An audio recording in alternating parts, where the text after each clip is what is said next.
तो इस वीडियो में हमें बेसिकली मैक्सिमम एक्सटेंशन स्प्रिंग की निकालनी है इस वाले फिगर में, लेकिन इस बार जो हम मेथड यूज़ करेंगे वो है रिलेटिव मेथड, मतलब एक ब्लॉक को हम दूसरे ब्लॉक के रिस्पेक्ट में देखेंगे। तो इससे पहले वाले वीडियो में हमने देखा ग्राउंड फ्रेम ऑफ रेफरेंस अगर यूज़ करें तो हमें क्या आंसर आता है। आंसर तो देखो दोनों में सेम ही आएगा, लेकिन मेथड थोड़ा सा चेंज हो जाएगा, और ये मेथड थोड़ा सा ग्राउंड फ्रेम ऑफ रेफरेंस से थोड़ा इजी पड़ता है। तो लेट अस सी। देखो ये है t इक्वल टू 0 पे सिचुएशन, और t इक्वल टू किसी भी टाइम पे इसमें एक्सटेंशन हो रखी होगी। तो ये थोड़े से एक्सटेंशन जो है x जो है मैक्सिमम एक्सटेंशन के केस में ये वाला फिगर हमने बनाया, सेकेंड वाला figure x latest state extension जो इसमें हो रही है ये एक्स्ट्रा एक्सटेंशन हो रही है x, और यही मैक्सिमम एक्सटेंशन हम कर देंगे नेक्स्ट आने वाले जब इक्वेशन सॉल्व करेंगे।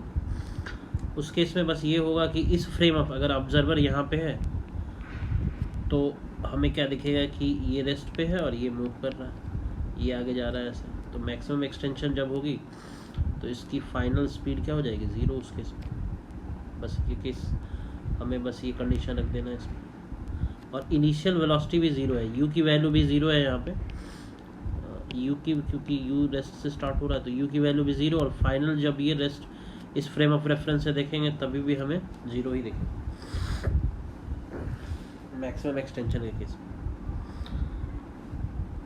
अब हमें सबसे पहले एक्सेलरेशन निकालना है 1 का। दो ब्लॉक्स है, दोनों का एक्सेलरेशन निकाल लेते हैं ग्राउंड फ्रेम से।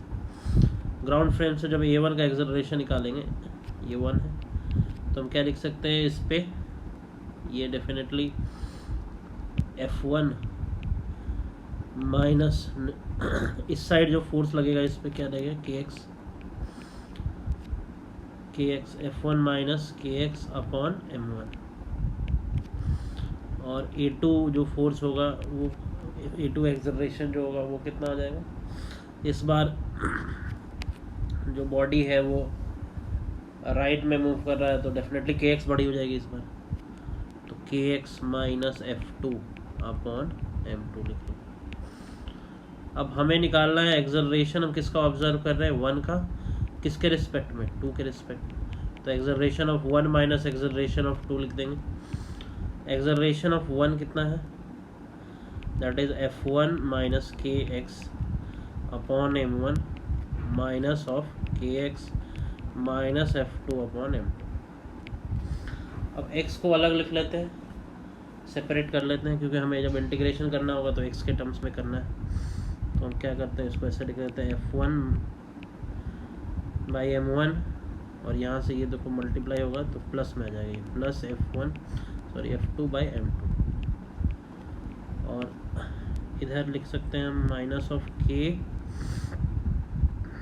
अपॉन m1, और माइनस माइनस प्लस आ जाएगा इसमें।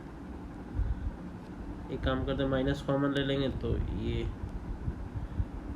माइनस और ये भी माइनस, तो ये प्लस आ जाएगा k upon m2 into x. k को चाहे तो कॉमन भी ले सकते हैं इसमें, तो जब k को कॉमन लेंगे तो हमें पास आ जाएगा F1 m1 plus F2 m2 minus kx, और इसको सिंप्लीफाई करके हम ऐसे भी लिख सकते हैं m1 plus m2 upon m1 m2।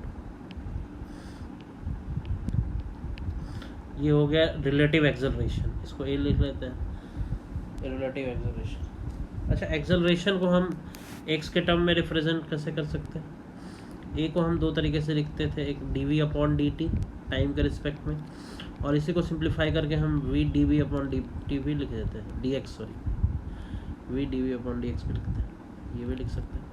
तो मैं ये यूज़ करा। अच्छा, यहाँ पे अगर ये रिलेटिव है तो ये दोनों भी क्या आ जाएगा, रिलेटिव वेलोसिटी। तो हम क्या लिख सकते हैं यहाँ से, v ए को dv upon dx equals to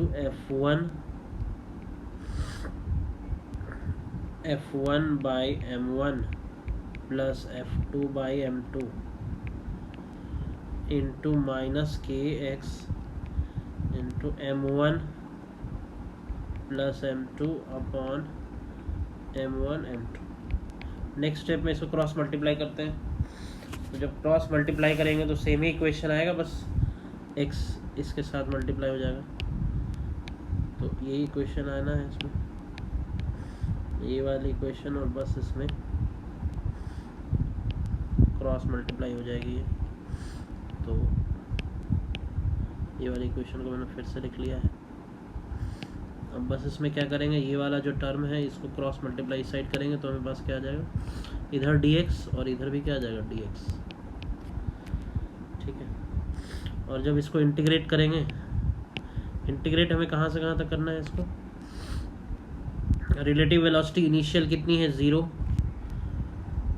first की सेकंड के रिस्पेक्ट में क्या है, ये भी 0 है, ये भी 0, तो रिलेटिव वेलोसिटी भी 0।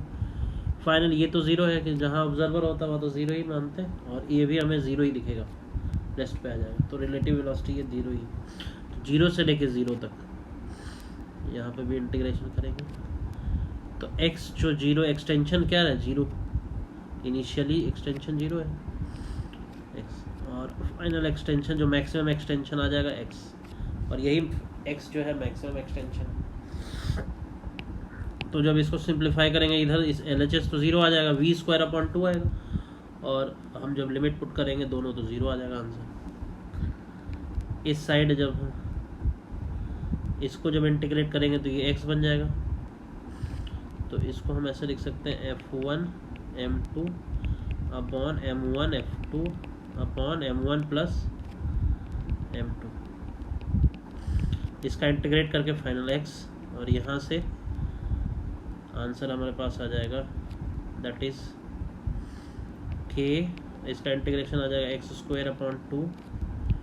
Into M1 plus M2 upon M1 M2।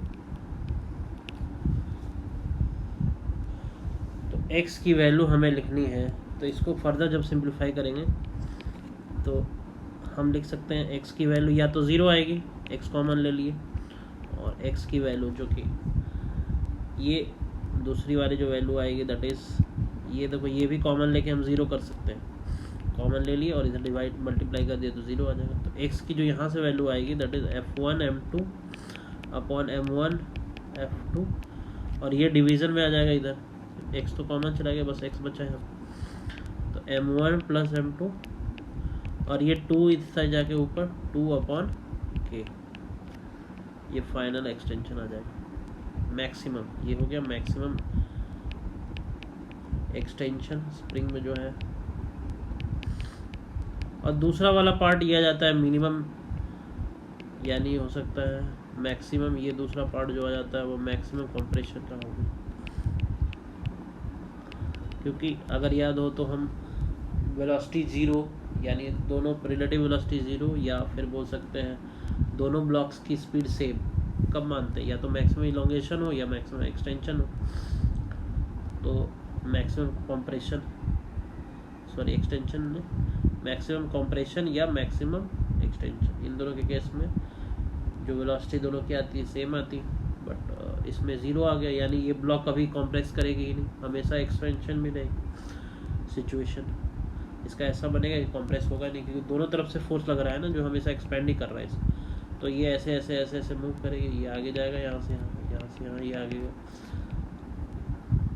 तो हमेशा एक्सपेंशन में ही रहेगी, और एक्सपेंशन में मिनिमम जो हो सकता है वो 0 होगा, यही होगा सिचुएशन। तो ये फाइनल आ गया इसका आंसर।